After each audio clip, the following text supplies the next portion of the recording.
Images of outsiders arriving by sea dig into something quite deep and sometimes quite dark in the English imagination.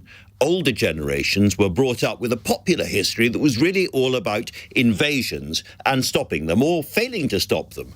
Jutes and Vikings, Saxons, Danes, Normans. The Normans were a particular pain in the bottom with their silly foreign language and their pointy metal hats and their boring square castles. And then the Spanish and Francis Drake fiddling with his bowls, that's bowls with a W, and sea fortresses against the French, and concrete pillboxes and tank traps and barbed wire against the Germans, and Captain Mannering and Sergeant Wilson and the rest of them fixing bayonets in Walmington-on-Sea. It all just means that for millions of naturally conservative British people, they are particularly sensitive to boats, beaches, and words like invasion.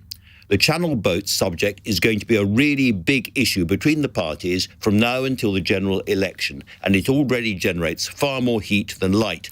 The Immigration Minister, Robert Jenrick, a mild-mannered lawyer married to the child of Holocaust survivors who sits for the quiet market town of Newark, yesterday made one of the most aggressively hard-edged speeches on immigration any serving minister has ever made. Because of climate change, state failure and war, he said, there were 100 million people displaced globally, many of whom wanted to come here. The English Channel had once been a silver sea, but it was now a gateway for illegal migration. The number of people willing and able to reach the United Kingdom was now, he said, astronomical and far beyond what this country could accept. Excessive, uncontrolled migration threatens to cannibalise the compassion that marks out the British people, he said. Migrants had different values. They settled in hyper-diverse areas, whatever those are, and they expected to be looked after by the state. So-called asylum seekers were effectively asylum shoppers who simply thought the UK was a better place to make a claim and build a future than was France. The Home Secretary, Suella Braverman, was asked about this on LBC this morning. I think that the people coming here illegally do possess values which are at odds with our country. We are seeing heightened levels of criminality when related to the people who have come on boats, related to drug dealing, exploitation, prostitution. There are real challenges which go beyond the migration issue. Wow. A very few facts. According to official figures, for every recorded illegal migrant in 2022, about 19 people migrated here legally. Net migration of 500,000 in the year ending June 2022. For the last year we've got figures for, which is 2019, asylum seekers made up only around 5% of immigrants. When the Migration Advisory Committee reviewed the situation in 2018, admittedly some years ago, they found that immigration had little or no impact on the employment of existing workers. And so what happens to people coming off the boats if they haven't been put into detention centres or if they escape from them?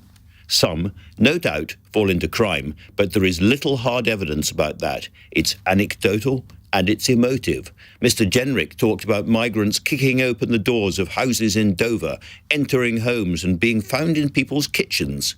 Now, those things happen, I'm sure, very occasionally, but Oxford University's Migration Observatory found in a report published 5 years ago there was no evidence to suggest increased immigration to the UK was increasing crime rates, either at a local or national level. To be fair, there is very little evidence of anything in this area because these are desperate people outside the normal employment world where statistics get collected.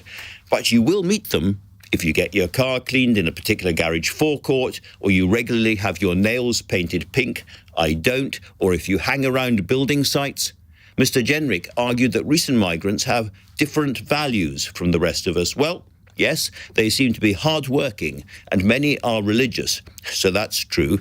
Also, according to the Institute for Public Policy Research, migrants are generally optimistic about Britain. So maybe it's doubly true. Now, look, I've got no doubt that the scale of migration recently across the Channel has to be stopped, not least because of the huge involvement of criminal gangs and the risk to life and limb. Because of things happening in the world very far from Britain, I agree that the number of people who want to come here is just going to keep growing, and we have to decide as a country how many people we can accommodate and who they should be. But we shouldn't forget that we are also a country in many ways built on migration. Let us not panic. Let us not scare ourselves.